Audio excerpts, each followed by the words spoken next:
Big boss ಮನೆಯಿಂದ ಮಾಳು ಮತ್ತು ಸೂರಜ್ ಹೊರಗಡೆ ಬಂದಿದ್ದಾರೆ. ಸೂರಜ್ ಅವರು ಹೊರಗಡೆ ಬಂದ ಮೇಲೆ ಬಿಗ್ ಬಾಸ್ ಮೇಲೆ ಯಾವುದೇ ರೀತಿಯಿಂದನೂ ಕೂಡ ಬ್ಲೇಮ್ ಮಾಡದೆ ತಮ್ಮ ಆಟದಿಂದ ತಾವು ಇದ್ವಿ ಇಷ್ಟು ದಿನ, ಸೊ ಇಷ್ಟು ದಿನ ಜನ ನನಗೆ ಸಪೋರ್ಟ್ ಕೊಟ್ಟಿದ್ದಕ್ಕೆ ತುಂಬಾ ಸಂತೋಷ ಆಗ್ತಾ ಇದೆ, ಥ್ಯಾಂಕ್ ಯು ಅಂತ ಹೇಳಿ ಸೂರಜ್ ಅವರು ತಮ್ಮ ಪಾಡಿಗೆ ತಾವಿದ್ದಾರೆ. ಆದರೆ ಮಾಳು ನಿಪುಣಾಳ ಅವರು ಬಿಗ್ ಬಾಸ್ ಮನೆಯಿಂದ ಹೊರಗಡೆ ಬಂದ ಮೇಲೆ ಯಾರೇ ಗೆದ್ದರೂ ಕೂಡ ನಾನು ಒಪ್ಕೊಳ್ಳೋದಿಲ್ಲ, ನಾನೇ ಗೆಲ್ಲುವಂತಹ ಕ್ಯಾಂಡಿಡೇಟ್ ಆಗಿದ್ದೆ, ಎಲ್ಲ ಟಾಸ್ಕ್ಗಳು ನಾನು ಚೆನ್ನಾಗಿ ಆಡಿದ್ದೆ, ಸೊ ನನ್ನನ್ನೇ ಹೊರಗಡೆ ಕಳಿಸಿದ್ದಾರೆ, ಸೊ ಇದನ್ನು ಬಿಟ್ಟು ಬೇರೆ ಯಾರೇ ಕಪ್ಪು ಗೆದ್ದರೂ ಕೂಡ ನಾನು ಅದನ್ನು ಒಪ್ಕೊಳ್ಳೋದೇ ಇಲ್ಲ ಅಂತ ಹೇಳಿ ಅವರ ಅಭಿಪ್ರಾಯವನ್ನು ಹೇಳ್ತಾಯಿದ್ರು. ಆದರೆ ಈಗ ಅವರ ಅಭಿಪ್ರಾಯ ಬದಲಾಗೋಗಿದೆ. ಮಾಧ್ಯಮಗಳಿಗೆ ನೀಡಿದಂತಹ ಸಂದರ್ಶನದಲ್ಲಿ ಗಿಲ್ಲಿ ಕಪ್ ಗೆಲ್ಲಬಹುದು ಅಂತ ಹೇಳಿ ಒಂದೊಂಥರ ಅಚ್ಚರಿ ಮೂಡಿಸ್ಬಿಟ್ಟಿದ್ದಾರೆ. ಗಿಲ್ಲಿ ಹವಾ ಏನಾದರೂ ಗೊತ್ತಾಗಿ ಮಾಳು ಈ ನಿರ್ಧಾರಕ್ಕೆ ಬಂದಿದ್ದಾರಾ ಅನ್ನೋದು ಅನೇಕರ ಪ್ರಶ್ನೆಯಾಗಿದೆ. ಎಸ್, ಬಿಗ್ ಬಾಸ್ ಇನ್ನೇನು ಮುಗಿಯುವಂಥ ಸ್ಟೇಜಿಗೆ ಬರ್ತಾ ಇದೆ. ಇದಕ್ಕೋಸ್ಕರ ಡಬಲ್ ಎಲಿಮಿನೇಷನ್ ಕೂಡ ಮಾಡಲಾಗ್ತಾ ಇದೆ. ಪ್ರತಿ ವಾರದಲ್ಲೂ ಕೂಡ ಪ್ರತಿಯೊಂದು ಟ್ವಿಸ್ಟನ್ನು ಇಡ್ತಾ ಇರುವಂತಹ ಬಿಗ್ ಬಾಸ್ ಲಾಸ್ಟ್ ವಾರದಲ್ಲಿ ಸೂರಜ್ ಮತ್ತು ಮಾಳು ಅವ್ರನ್ನ ಹೊರಗಡೆ ಕಳಿಸಿದ್ರು. ಸೊ ಎಲ್ಲರೂ ಕೂಡ ಸ್ಪಂದನ ಹೊರಗೆ ಹೋಗ್ತಾರೆ ಅಂತ ಅಂದ್ಕೊಂಡಿದ್ರು, ಆದರೆ ಸ್ಪಂದನ ಅವರು ಉಳ್ಕೊಂಡ್ರು. ಮಾಳು ಮತ್ತು ಸೂರಜ್ ಅವರು ಮನೆಯಿಂದ ಅಚ್ಚರಿಯ ರೀತಿಯಲ್ಲಿ ಹೊರಗಡೆ ಬಂದಿದ್ರು. ಸೂರಜ್ ಅವರು ಮನೆಯಿಂದ ಹೊರಗಡೆ ಬಂದ ಮೇಲೆ ಎಲ್ಲೂ ಕೂಡ ಒಂದು ನೆಗೆಟಿವ್ ಕಮೆಂಟ್ಗಳಾಗಿರ್ಬೋದು, ನೆಗೆಟಿವ್ ಆಗಿ ಮಾತಾಡೋದಾಗಿರ್ಬೋದು ಎಲ್ಲೂ ಕೂಡ ಮಾಡಿರಲಿಲ್ಲ. ಆದರೆ ಮಾಳು ನಿಪುಣಾಳ ಅವರು ಮನೆಯಲ್ಲಿ 3 ತಿಂಗಳಿದ್ರು. 90 ದಿನಗಳ ಕಾಲ ಮಾಳು ಅವರು ಮನೆಯೊಳಗಡೆ ಇದ್ದರು. ಒಂದು ಸಲ ಕ್ಯಾಪ್ಟನ್ ಕೂಡ ಆಗಿದ್ದರು, ಟಾಸ್ಕ್ ಕೂಡ ಚೆನ್ನಾಗಿ ಮಾಡ್ತಾಯಿದ್ರು. ಇನ್ನು ಎಂಟರ್ಟೈನ್ಮೆಂಟ್ ವಿಚಾರಕ್ಕೆ ಬರೋದಾದರೆ ಅವರು ಜಾಸ್ತಿ ಯಾರ ಜೊತೆನೂ ಮಾತಾಡ್ತಾ ಇರಲಿಲ್ಲ, ಯಾರಾದರೂ ಕೇಳಿದ್ರೆ ಹಾಡನ್ನು ಹಾಡ್ತಾಯಿದ್ರು. ಅಷ್ಟು ಬಿಟ್ಟರೆ ಬೇರೆ ಯಾವುದೇ ರೀತಿಯಿಂದನೂ ಜಗಳಗಳಾದಾಗಲೂ ಕೂಡ ಅಲ್ಲಿ ಹೋಗಿ ಒಂದು ಸ್ಟ್ಯಾಂಡನ್ನು ತೊಗೊಳ್ಳೋದಾಗಿರ್ಬೋದು, ಮಾತಾಡೋದಾಗಿರ್ಬೋದು ಈ ರೀತಿಯಾಗಿ ಯಾವತ್ತೂ ಮಾಡಿಲ್ಲ. ಇನ್ನು ಮಾಳು ಅವರು ಒಂದು ದಿನ ಕೂಡ ಒಂದು ಪ್ರೋಮೋ ಕಂಟೆಂಟ್ ಆಗಿ ಯಾವುದೇ ರೀತಿಯಿಂದನೂ ತಮ್ಮ ಕಡೆಯಿಂದ ಯಾವುದೇ ರೀತಿಯಿಂದನೂ ಒಂದು ಪರ್ಫಾರ್ಮೆನ್ಸ್ನ ಕೊಡಲಿಲ್ಲ, ಒಂದು ಪ್ರೋಮೋ ಕಂಟೆಂಟನ್ನು ಕೂಡ ಅವರು ಕೊಟ್ಟಿರಲಿಲ್ಲ. ಸೊ 90 ದಿನಗಳ ಕಾಲ ತಮ್ಮ ಒಂದು ವ್ಯಕ್ತಿತ್ವದ ಆಟವನ್ನು ಮಾಳು ಅವರು ಆಡಿದ್ರು, ವಾಪಸ್ ಹೊರಗಡೆ ಬಂದಿದ್ದಾರೆ. ಸೊ ಮಾಳು ಅವರು ಹೊರಗಡೆ ಬಂದ ನಂತರ ಅವರ ಊರಿಗೆ ಹೋಗಿದ್ರು.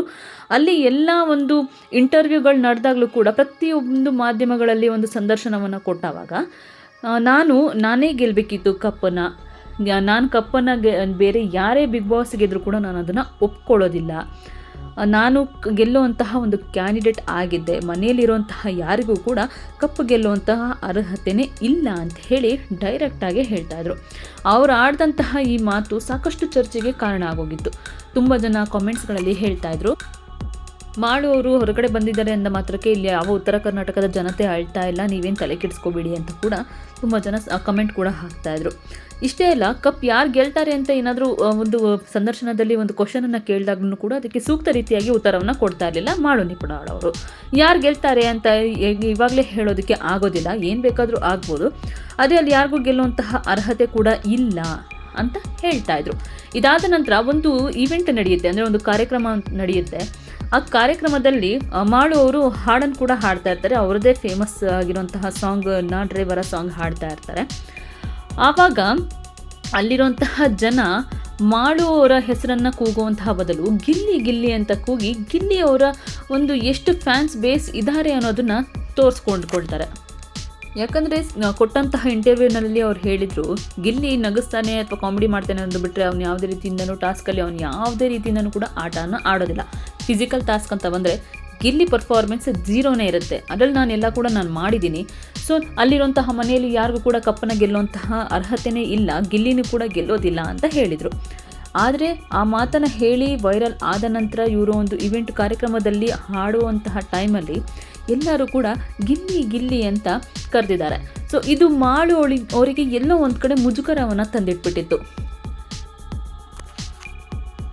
ಸಾಮಾನ್ಯವಾಗಿ ಬಿಗ್ ಬಾಸ್ ಮನೆಗೆ ಹೋಗಿ ವಾಪಸ್ ಬಂದ ನಂತರ ಅವರದ್ದೇ ಒಂದು ಕ್ರೇಜ್ ಹುಟ್ಕೊಂಡಿರುತ್ತೆ. ಈ ವ್ಯಕ್ತಿ ಇಷ್ಟು ದಿನಗಳ ಕಾಲ ಒಳಗಡೆ ಇದ್ರು, ಬಿಗ್ ಬಾಸ್ ಮನೆಯಲ್ಲಿ ಇಷ್ಟು ಚೆನ್ನಾಗಿ ಆಟ ಆಡಿದರು, ಸೊ ಎಲ್ಲೋ ಒಂದು ಕಡೆ ಎಡವಿದ್ದಾರೆ, ಹೊರಗಡೆ ಬಂದಿದ್ದಾರೆ. ಈ ಒಂದು ವ್ಯಕ್ತಿ ಎಲ್ಲ ಬಿಗ್ ಬಾಸ್ ಮನೆಯಲ್ಲಿ ಒಂದು ನೇಮು ಫೇಮನ್ನು ತೊಗೊಂಡೇ ವಾಪಸ್ ಬಂದಿದ್ದಾರೆ ಅಂತ ಹೇಳಿ ತುಂಬ ಜನ ಅವ್ರನ್ನ ಮಾತಾಡಿಸ್ತಾರೆ. ಆದರೆ ಮಾಳು ಅವರ ವಿಚಾರದಲ್ಲಿ ಹಾಗಾಗಿರಲಿಲ್ಲ. ಎಲ್ಲರೂ ಕೂಡ ಗಿಲ್ಲಿ ಗಿಲ್ಲಿ ಅಂತ ಕೂಗಿದ್ದ ನೋಡಿ ಮಾಳು ಅವ್ರಿಗೂ ಕೂಡ ಎಲ್ಲೋ ಒಂದು ಕಡೆ ಮುಜುಗರವನ್ನು ತಂದಿಡ್ತು. ಸೊ ಕೆಟ್ಟ ಮೇಲೆ ಬುದ್ಧಿ ಬಂತು ಅಂತಾರಲ್ಲ, ಆ ರೀತಿಯಾಗಿ ಮಾಳು ಅವ್ರಿಗೆ ತಾವು ಮಾಡಿದ ತಪ್ಪು ಎಲ್ಲೋ ಒಂದು ಕಡೆ ಅರಿವಾಗಿರಬೇಕು ಅಂತ ಅನಿಸುತ್ತೆ. ಇನ್ನೊಂದು ಇಂಟರ್ವ್ಯೂನಲ್ಲಿ ಇದೇ ಗಿಲ್ಲಿ ಬಗ್ಗೆ ಕ್ವಶನನ್ನು ಕೇಳಿದಾಗ ಅವ್ರು ಹೇಳ್ತಾರೆ, ನನ್ನ ಮತ್ತು ಗಿಲ್ಲಿ ನಡುವೆ ಹೋಲಿಸ್ಕೊಳ್ಳೋದಕ್ಕೆ ಸಾಧ್ಯ ಇಲ್ಲ, ಇಬ್ಬರ ಹಾದಿ ವ್ಯಕ್ತಿತ್ವ ಬೇರೆ ಬೇರೆ ಇದೆ, ಸೊ ಇಬ್ಬರ ಮಧ್ಯೆ ಹೋಲಿಕೆ ಅಂತ ಮಾಡಲೇಬೇಡಿ, ಸಾಧ್ಯನೇ ಇಲ್ಲ. ಗಿಲ್ಲಿ ಏನು ಕೆಟ್ಟವನಲ್ಲ, ಎಲ್ಲರನ್ನೂ ಕೂಡ ನಗಿಸ್ತಾನೆ, ಟಾಸ್ಕ್ ಚೆನ್ನಾಗಿ ಆಡಲ್ಲ ಅನ್ನೋದಷ್ಟೇ ನನಗೆ ಅವರಲ್ಲಿ ಕಂಡಂತಹ ಒಂದು ಮೈನಸ್ ಪಾಯಿಂಟ್.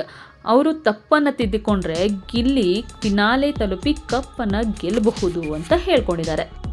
ಮೊನ್ನೆವರೆಗೂ ಒಂದು ರೀತಿಯ ಕಮೆಂಟನ್ನು ಹೇಳ್ತಾ ಇದ್ದಂಥ ಒಂದು ರೀತಿ ಹೇಳಿಕೆಯನ್ನು ಕೊಡ್ತಾ ಇದ್ದಂತಹ ಮಾಡೋರು ಇದ್ದಕ್ಕಿದ್ದಂತೆ ಆ ಒಂದು ಈವೆಂಟಲ್ಲಿ ಆದಂತಹ ಮುಜುಗರವನ್ನು ನೋಡಿದ ನಂತರ ಇದ್ದಕ್ಕಿದ್ದಂತೆ ಈ ರೀತಿಯಾಗಿ ಗಿಲ್ಲಿಯ ಪರವಾಗಿ ಮಾತಾಡ್ತಾ ಇರೋದನ್ನ ನೋಡಿ ಇದಕ್ಕೂ ಕೂಡ ಸೋಷಿಯಲ್ ಮೀಡಿಯಾದಲ್ಲಿ ಕಮೆಂಟ್ಸ್ಗಳು ಬರ್ತಾ ಇದೆ. ಗಿಲ್ಲಿ ಹವ ಏನು ಅನ್ನೋದು ಇವಾಗ ಮಾಡೋರಿಗೆ ಗೊತ್ತಾಗ್ತಾ ಇದೆ. ಹೀಗಾಗಿ ಮಾಡೋರು ಬದಲಾಗಿದ್ದಾರೆ, ಅವ್ರ ಹೇಳಿಕೆಯಲ್ಲೂ ಕೂಡ ಬದಲಾವಣೆಯನ್ನು ಮಾಡ್ಕೊಂಡಿದ್ದಾರೆ ಅಂತ ಹೇಳ್ತಾ ಇದ್ದಾರೆ.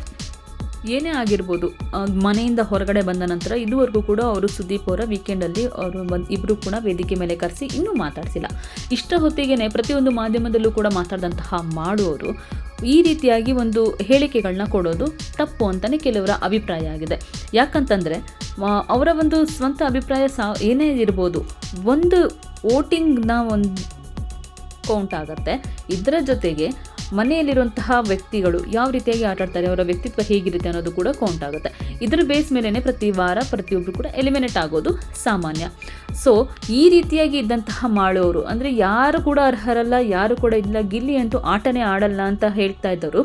ಒಂದು ವೇದಿಕೆ ಮೇಲೆ ಮುಜುಗರವನ್ನು ಅನುಭವಿಸಿದ ನಂತರ ಈ ರೀತಿಯಾಗಿ ಬದಲಾಗಿ ಮಾತಾಡ್ತಾ ಇದ್ದಾರೆ. ಸೊ ಇದಕ್ಕೆ ನಿಮ್ಮ ಅನಿಸಿಕೆ ಏನು?